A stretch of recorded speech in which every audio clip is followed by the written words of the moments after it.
Hello friends, how are you.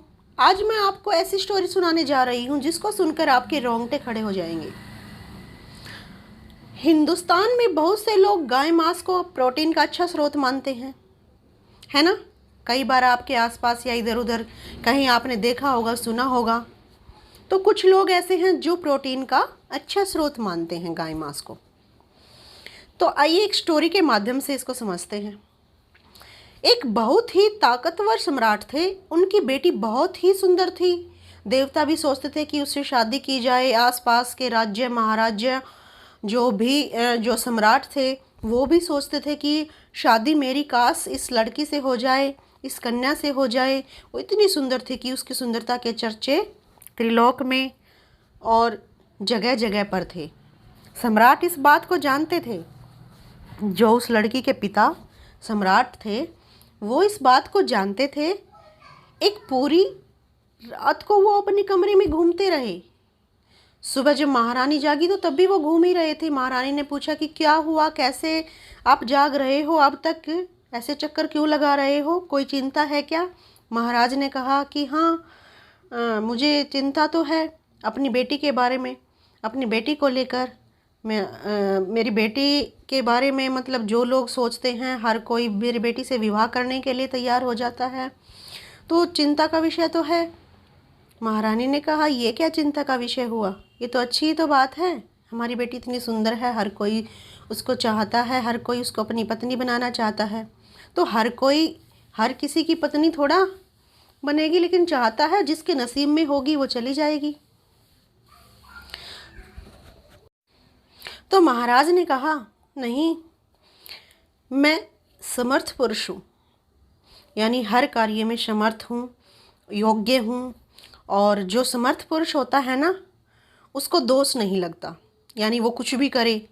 उस महाराज के कहने का मतलब यह था, वो कुछ भी कर सकता है, वो कुछ भी करे वो सही होता है, क्योंकि उसका विरोध करने वाला कोई नहीं होता। एक तो वो राजा हो गया, ऊपर से मतलब वही बात, अनाड़ी दिमाग। मुझे तो लगा, आप भी देखना कैसा है, क्या कहता है वो आगे जानिए।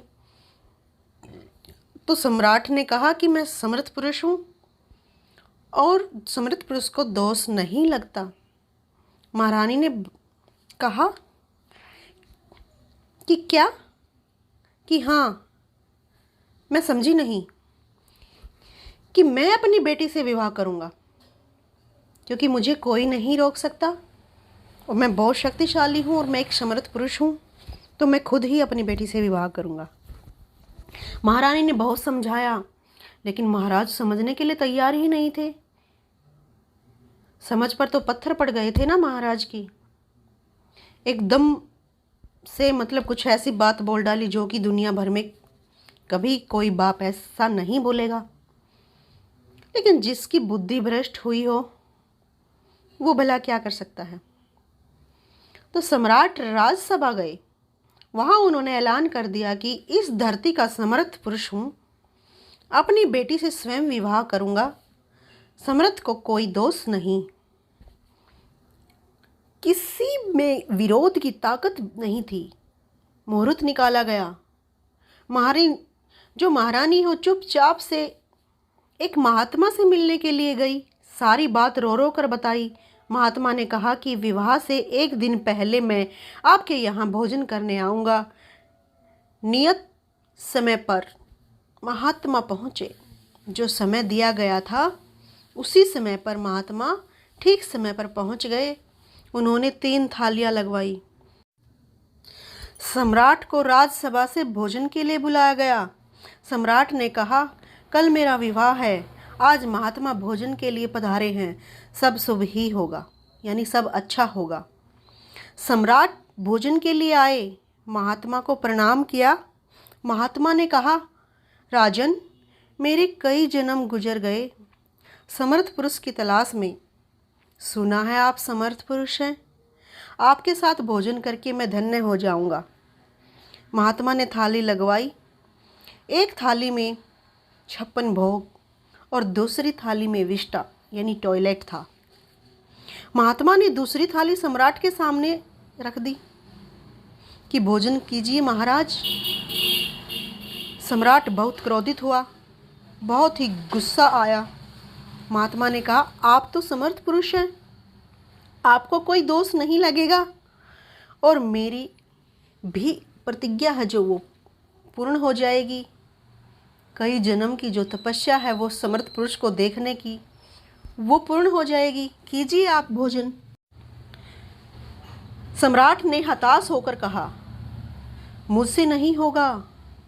महात्मा ने योग बल से सूअर का वेश धारण किया और विष का सेवन कर लिया और पुनः अपने वेश में आ गई। यानी सूअर का वेश धारण करके महात्मा जी ने स्वयं वह ग्रहण कर लिया। सम्राट वही घुटने के बल बैठ गए। लोगों को अपनी परिभाषाएं ठीक करनी चाहिए। गाय में भी प्रोटीन है, पेड़ में, मनुष्य जीव सभी में प्रोटीन है, लेकिन सब खाए नहीं जाते। हर कोई वस्तु खाने की नहीं होती। जो वस्तु खाने की होती है वो खाइए। जो खाने के लिए नहीं बनी है वो आप क्यों खा रहे हो? माता, बहन और पत्नी तीनों ही स्त्रियां हैं, है ना? माता, बहन और पत्नी तीनों ही स्त्रियां हैं। फिर तीनों के प्रति नज़रिया अलग क्यों होता है? तो तीनों के प्रति हमारा नज़रिया अलग होता है। माता के प्रति अलग होता है, बहन के प्रति अलग होता है और स्त्री के प्रति, अपनी पत्नी के प्रति अलग होता है ना? है तो तीनों स्त्रियां ही। ऐसे ही हर चीज़, किसी भी चीज़, पता नहीं कहा ना, पेड़ पौधे, मनुष्य, हर चीज़ में प्रोटीन है। इसका मतलब तो हर चीज़ को खा जाओ। मनुष्य खाने की चीज़ है तो हर चीज़ खाने के लिए नहीं होती। जो खाने के लिए होती है वो खाइए। आप समझ ही गए होंगे। नज़रिया, दृष्टिकोण, अपने दृष्टिकोण को चेंज कीजिए, अपने दृष्टिकोण को बदलिए। बनाना ही है तो अपने दृष्टिकोण को समृद्ध बनाइए। कोई समृद्ध पुरुष नहीं होता, कोई भी समृद्ध नहीं होता, पूर्ण रूप से कोई भी नहीं होता।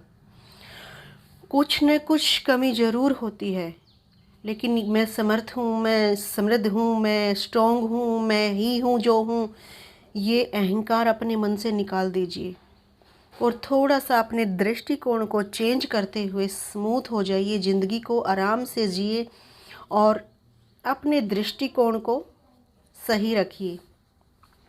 तभी हम इस ज़िंदगी में अच्छे से जी सकते हैं, अच्छी लाइफ बिता सकते हैं और हर पल का आनंद ले सकते हैं। प्रकृति ने हमें सब कुछ दिया है, हर वो वस्तु दी है, हर चीज़ दी है। प्रकृति पर निर्भर रहिए, प्रकृति का सम्मान कीजिए, सत्कार कीजिए, प्राकृतिक वस्तुओं का सेवन कीजिए। तो दृष्टिकोण में बहुत ताकत होती है। दृष्टिकोण से ही ये संस्कृति और ये सभ्यता और ये समाज है जो ये चलता है। अगर दृष्टिकोण नहीं होना तो सब पशुओं की तरह हो जाए। तो हम इंसान हैं, इंसानों की तरह रहने की कोशिश हमें करनी होगी। हमें पशु बनकर, जानवर बनकर नहीं रहना है। तो हमेशा अपने दृष्टिकोण को सार्थक करने की कोशिश करनी है, हमें उसको सही करने की कोशिश करनी है, हमें उसको पहचानना है हमें। तो कल फिर मिलते हैं एक नई वीडियो के साथ, नए टॉपिक के साथ। कैसी लगी यह वीडियो ज़रूर शेयर कीजिएगा, कमेंट कीजिएगा, लाइक कीजिएगा और अगर और वीडियो हमारी देखना चाहते हैं तो सब्सक्राइब भी ज़रूर करके जाइएगा। Thank you so much, love you all, bye, take care.